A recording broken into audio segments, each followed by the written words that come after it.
Tanja Bønke.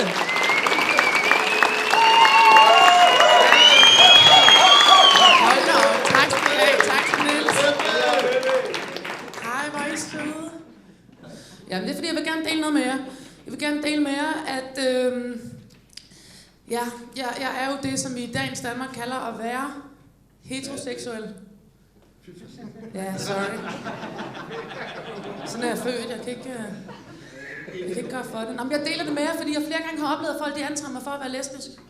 Der er ikke noget galt i, at folk tror, jeg er lesbisk. Det får jeg bare ikke særlig meget pæk ud af.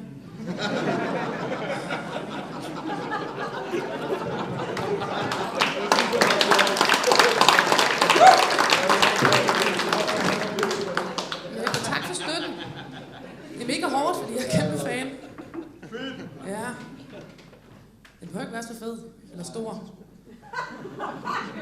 Det kan bare være sådan en mellemstørrelse, eller med en krumning på, eller et eller andet. Ja.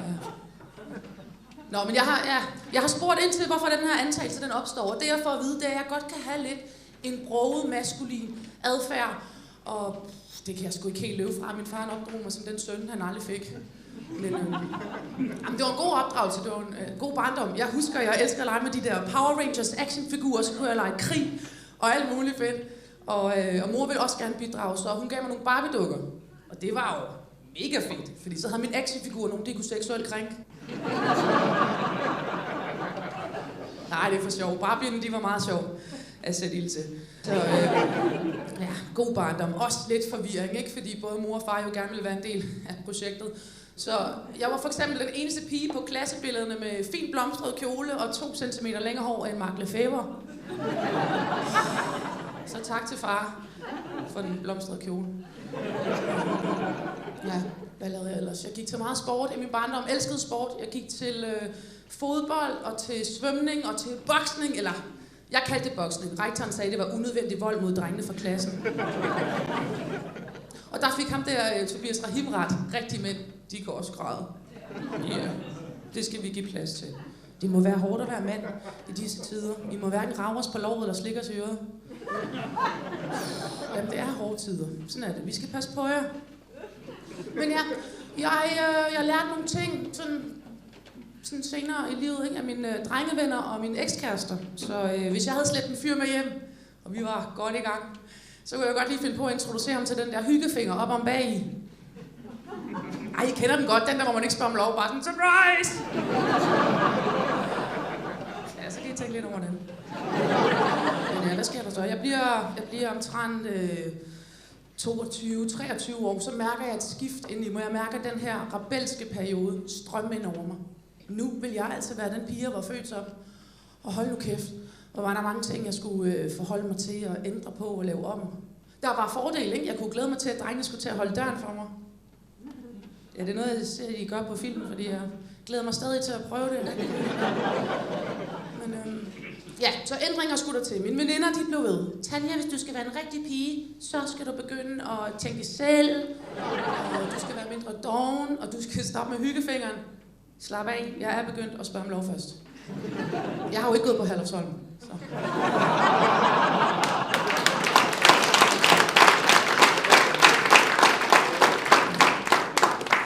Så ja, lidt ændringer er der begyndt at ske, sådan på hverdagsplan. Jeg er blevet pissegod til at lægge trykket rigtige sætninger. Så for eksempel så siger jeg, ja skat, det er fint. Eller det styrer du selv. Jeg er blevet mega god til at bande af efter et skænderi også. Jo, tak. Det går mega godt. I skulle se min 10-punktsvending. Ja, det kører. Jeg synes, det går meget godt. Så ja. Jeg synes, jeg nærmer mig et punkt, hvor jeg godt vil kalde mig den pige, jeg er født som. Og det er blandt andet, fordi jeg oplevede her den anden dag, at jeg sad ned og tissede.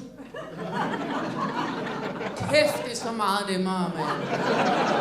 Det griser ikke så meget, mit gulv er ikke klistret længere. Det er fandme fedt. Så nu prøver jeg det her pige noget, og jeg skal lige vende mig til det, ikke? BH og mindre løn og så får jeg at vide, at jeg skal smile hele tiden. Også hvis jeg har menstruation. Lad os lige prøve at holde på den. Menstruation. Hvordan fanden har de lige sat sig på den også? Det kan jeg ikke. Så jeg har undersøgt det, ikke? Og så mænd, det er åbenlyst, det står for mænd. Stration, det står for, hold dig fucking væk. Jeg har tænkt meget over de der reklamer, de der tamponreklamer. I kender den godt, hvor det er sådan en eller anden tøs, der løber rundt på en mark, og pludselig bum, så hun springgymnast, ikke? Hvis hun bare har den helt rigtige tampon. Hvad fuck er det for en tampon? Har den dubber og vibrator, eller indlagt morfin, jeg ved det ikke. Dem kan du fandme ikke købe i Rema. The struggling life. Og den kom lidt sent, det er okay. Det er jo sikkert meget sød. Men ja, jeg er også mega single. Det kører pisse godt for mig. Jeg har været på de der apps, Tinder, Happen. Der er fandme mange creeps. Jeg er en af dem, så jeg stopper med det. Eller de sagde, jeg skulle stoppe. Ja. Jeg synes, jeg savner lidt en kæreste. Jeg savner hende, jeg kan bebrejde for alt. Det er bare det samme at bebrejde mig selv. Så I skal have en sang, jeg har skrevet. Om hvordan det er at være single for mig. Det er ikke sikkert, at alle de kan genkende sig. Nu starter vi fandme. Er I klar på den? Ja, det er pissegodt.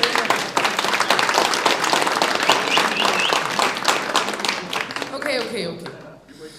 Du må ikke sige noget. Foran dit navn, håndligt lyser den grønne prik. Efter jeg har stirret 1,5 times tid. Skriver du endelig, skal du have noget pik?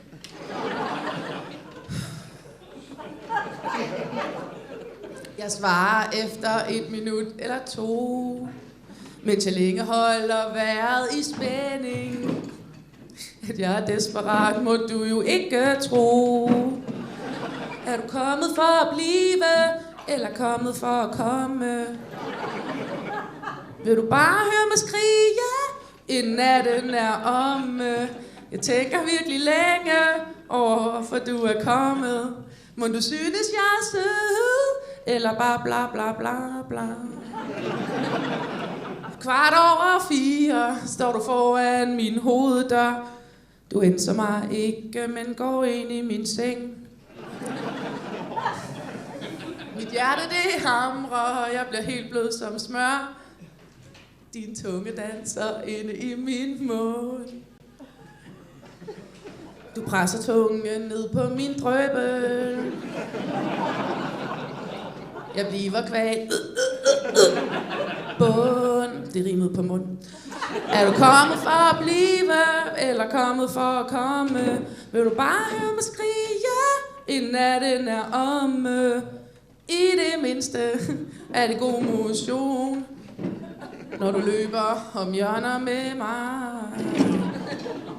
Måske så taber jeg mig, så jeg ikke er så småfed og bleg. Alle sammen er han kommet for at blive, eller kommet for at komme.